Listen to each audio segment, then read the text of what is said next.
Hey man, I had to throw on my big mommy cool shades on, you know what I'm saying, for this video. I go by the name of Black House Booking. If you're new to the channel, please like, comment, subscribe. Please share the video with the homies and you know what I'm saying, support the content, man. I appreciate all of y'all. Join the Patreon. We want some exclusive videos as well. But let's get right into it, man. I know what y'all thinking. That title is crazy. I know what y'all thinking. That thumbnail was tough. I made it myself from scratch. But what we're going to get into today is I want to talk about how we might be getting a Live for Brutality reunion in the near future. So let's get it. Let's go. I mean, this is the perfect scenario if you really think about it, guys. Roxanne Perez, Raquel Rodriguez getting real close. Dominic Mysterio and Roxanne Perez getting real close. And the closer they get, the more Liv Morgan sits at home. They're using social media to their advantage. These WWE superstars. Liv Morgan needs to start tweeting out, oh, interesting, and posting the pictures of Dominic and Roxanne, or Roxanne and Raquel hugging and saying, oh, really, it's like that. Just like how Jade Cargill and Naomi was doing to help build their feud and rivalry on social media. I think that that would be a very good thing to do. And I know Liv Morgan is probably going to play into that very soon. But Roxanne and Raquel actually showing respect to Roxanne for helping her against Rhea Ripley is going to speak volumes in the future. And I sincerely think that Rhea Ripley being away from the women's championship, being away from a world title, is going to help her stock increase even more because you have some people who don't care what Rhea Ripley does. They'll always follow her. But then you have the people who are saying Rhea Hogan, all this other type of stuff. But you can't call her Rhea Hogan if she's not winning any world championships. I think the scenario that they need to do is Rhea Ripley tries to find a partner to go against Raquel and Roxanne, because Roxanne takes Liv Morgan's spot as the women's tag team champion with Raquel Rodriguez. It's a very easy way to build Roxanne Perez's stock up, give her a belt and help elevate her. So, Raquel, Roxanne, they beat Rhea Ripley, and whoever she chooses to help her, Rhea Ripley she chooses a vet in Natalia. She maybe chooses a Kairi Sane. Maybe she chooses a Oscar one time. Maybe she chooses a Stephanie Valkyrie, even though she doesn't want a team with Stephanie Valkyrie. She wants a challenge against her, but she's trying to find multiple different tag team partners to take down the Judgment Day and Raquel Rodriguez and Roxanne Perez, but none of them could get the job done. Of course, most of the time it's shenanigans, even with Dominic Mysterio helping interfere. And I know you're like, keep Dominic away from the women's storyline, bro. Dominic is intertwined with Liv Morgan, Rhea Ripley, and now Roxanne Perez, and even Raquel. So you have to do it, guys. I know you guys might be tired of it, whatever, but this is a part of Dominic's character. But they used to do this all the time during the Attitude Era, Ruthless Aggression Era. The women who were valets were intertwined in the men's story. Lita would always help Edge win, and then vice versa. You know what I'm saying? James Ellsworth would always help Carmella win. He helped her win the first women's Money in the Bank. We cannot avoid this. Let's just use simple booking, and let's just shut our brains off for 1 second. Let me cook, right? So, because Liv is going to be out for a long time, and if we want to stretch this rivalry out, then we need to have Rhea have someone to help her back, back her up. So she's trying to find different tag team partners to take these girls out, and they were almost close. Her and Stephanie Valkyrie almost sealed the deal, got the job done. Last second, Dominic calls a disqualification by, for the first time ever, finally putting some hands on Rhea Ripley. I'm not saying he got a stomp or a kicker, but he just literally just gives her a nice shove, and Rhea Ripley's like, you put your hands on me, and then ding ding ding, referee rings the bell. And that's the catalyst for Rhea Ripley just going in a deep dark place. Like, man, I gotta get these belts off of these women. Raquel really messed up my opportunity to get back to where I wanted to be, and I'm still dealing with the Judgment Day to this day. But there's no saying. The enemy of my enemy is my friend. And why would Liv Morgan be an enemy to Raquel Roxanne? Because Raquel Roxanne are buddy buddy. They're very friendly. Raquel is instigating Roxanne Perez and Dominic. Y'all should go out, get some chicken nuggets together. Y'all should go chill. We should all hang out. And then Dominic's like, you think Liv be cool with that? And Raquel's like, I don't see Liv right now. We're the Judgment Day.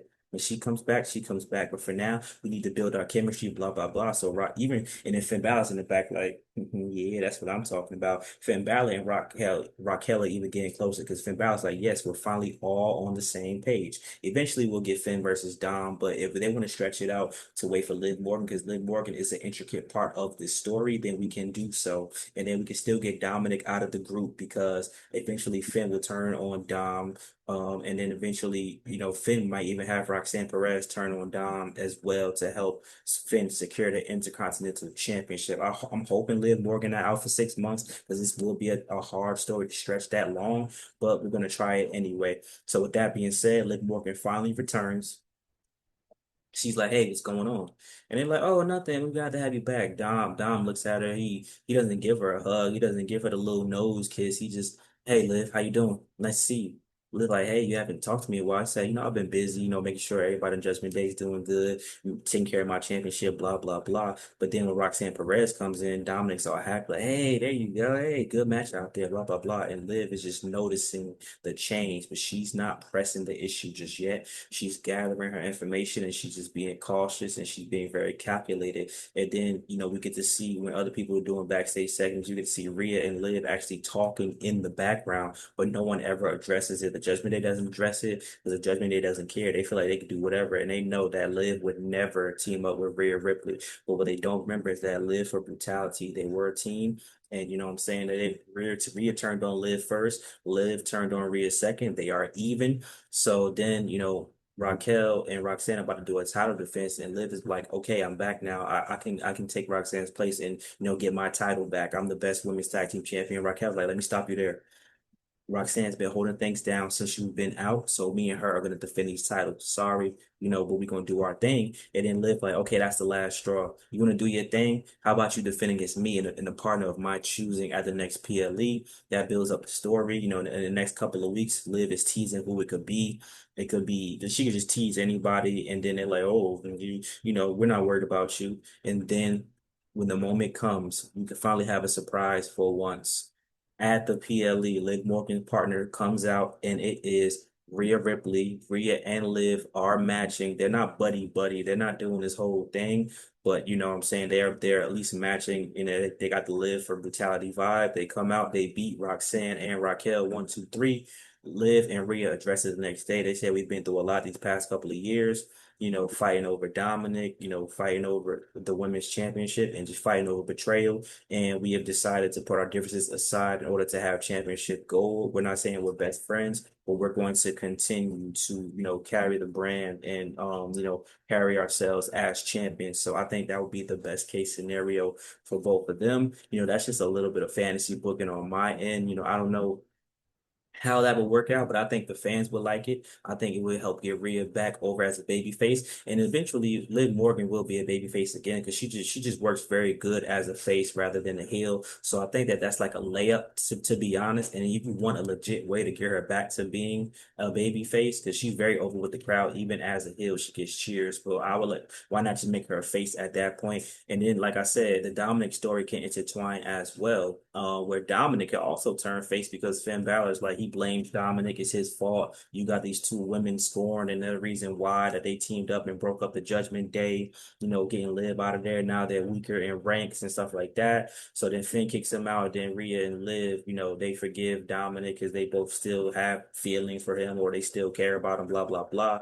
And then we could 3-on-3 mixed tag team match with Dominic, Liv, and Rhea versus Raquel, Roxanne, and Finn Balor and things like that. There's a multitude of things that we can do with this storyline. It can work. I want to know what you guys think though. How can we make this storyline work? But I think what I just presented to you would be interesting. And it's a way to just have everyone go their separate ways. Obviously, Rhea and Liv are going to drop those belts eventually. Don't got to be a long title reign. They don't got to be Liv for brutality forever. But it's just a good way to finally separate everybody and give Liv Morgan something of significance to do. And Liv and Roxanne could just go in a one-on-one straight up feud as well when everything is done. Maybe Roxanne Perez becomes the IC champion and Liv Morgan wants to go after Roxanne Perez. Or maybe Raquel is ready to step up to the big leagues and she got to face Rhea Ripley down the line again for a number one contender shot. And Raquel actually gets the victory because no interferences from no one is involved. And then Dominic and Finn's story is finally done and we can just do that. So I think it's a good way to finally end this Judgment Day madness because Rhea Ripley is still dealing with the Judgment Day to this day. So like, comment, subscribe. Let me know what you guys think about that scenario. Hope you guys enjoyed that today. I want to get back in my fantasy booking bag, the bag that helped me build this channel to 10,000 subscribers. So thank you guys for love, support as always, man. Peace out. Let me know what you think about the video. Please comment down below. Please leave a like. See you later.